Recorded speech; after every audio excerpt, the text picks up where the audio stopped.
আজ আমরা এই ভিডিওতে একটি অটো সুইচ তৈরি করে দেখাবো। অর্থাৎ যখন বিদ্যুৎ থাকবে তখন এই এলইডি বাল্বটি অ্যাডাপ্টার বা চার্জারের সাহায্যে জ্বলবে এবং বিদ্যুৎ চলে গেলেই অটোমেটিক এই ব্যাটারির সাথে কানেক্ট হয়ে যাবে।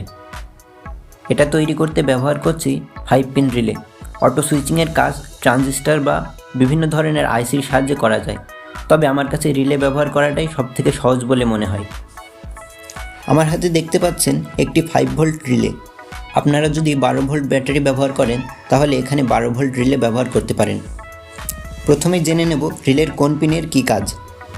আপনারা স্ক্রিনে একটি ডায়াগ্রাম দেখতে পাচ্ছেন। এর এই দুইটা টার্মিনাল হচ্ছে এর ভিতরে থাকা কয়েলের দুইটি প্রান্ত, আর মাঝেরটা হচ্ছে কমন।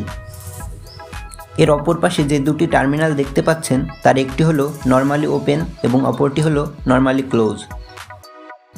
এখন সরাসরি আমরা কানেকশন পর্বে চলে যাব।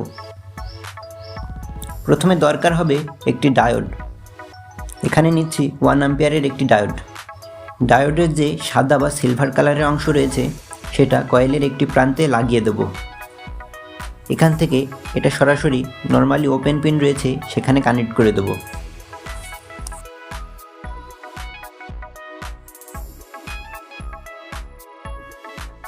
ডায়োডের আরেক প্রান্ত কয়েলের অপর প্রান্তে লাগিয়ে দেব।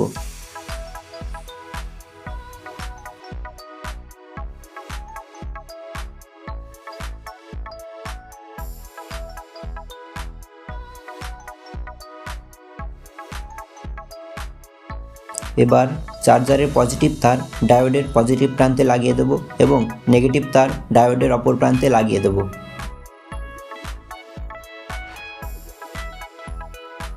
এখন এখানে এলইডি বাল্বটি সংযোগ দিতে হবে। লাইটের নেগেটিভ সরাসরি চার্জারের নেগেটিভের সাথে কানেক্ট করব এবং রিলের যে কমন প্রান্ত আছে সেখানে লাইটের পজিটিভটা কানেক্ট করে দেব। এখন ব্যাটারি কানেকশনের পালা। ব্যাটারির নেগেটিভ তার সরাসরি লাইটের নেগেটিভের সাথে লাগিয়ে দিতে হবে। রিলে সুইচের যে নর্মালি ক্লোজ প্রান্ত রয়েছে সেখানে ব্যাটারির পজিটিভ কানেকশন করে দেব। ব্যাটারি সংযোগ দিতেই লাইটটা জ্বলে উঠেছে। এবার একটা মোবাইলের চার্জার নিয়ে ডাটা কেবলের সাথে জুড়ে দেব।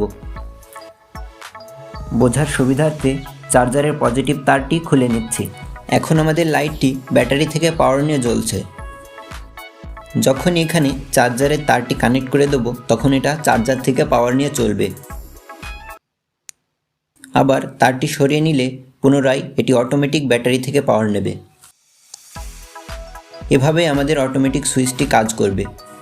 এভাবে কানেক্ট করলে এখানে একটা সমস্যা হবে, সেটা হলো যখন বিদ্যুৎ চলে যাবে তখন লাইটটা ব্যাটারির সাথে কানেক্ট হতে কিছুটা দেরি হবে। অর্থাৎ যখন বিদ্যুৎ চলে যাবে বা আবার আসবে তখন রিলে সুইচিং করতে কিছুটা দেরি করবে, যার ফলে আমাদের লোডটি বন্ধ হয়ে তারপর আবার অন হবে। যদি আপনারা এই ধরনের অটো সুইচ ওয়াইফাই রাউটারে ইউজ করেন তাহলে বিদ্যুৎ চলে গেলে বা পুনরায় আসলে রাউটারটি বন্ধ হয়ে তারপর অন হবে। এক কথায় রাউটারটি রিস্টার্ট নেবে। তো এই সমস্যার সমাধানের জন্য এখানে আমরা একটি ক্যাপাসিটর ব্যবহার করব।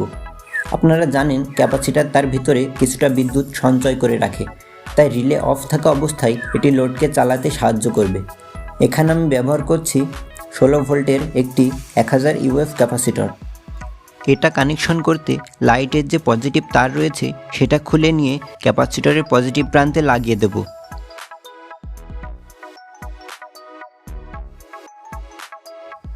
এবং ক্যাপাসিটরের নেগেটিভ লাইটের নেগেটিভের সাথে সরাসরি জুড়ে দেব। এর পজিটিভ তারটি যদি সরাসরি রিলের সাথে কানেক্ট করা হয় তাহলে ক্যাপাসিটর যেটুকু চার্জ ধরে রাখবে সেটি রিলের ভেতর চলে যাবে। তাই এখানে একটি ডায়োড ব্যবহার করছি। ডায়োডের মাধ্যমে যেহেতু শুধু একদিকে বিদ্যুৎ প্রবাহিত হয় তাই ক্যাপাসিটরের চার্জ বিপরীত দিকে যেতে বাধা দেবে।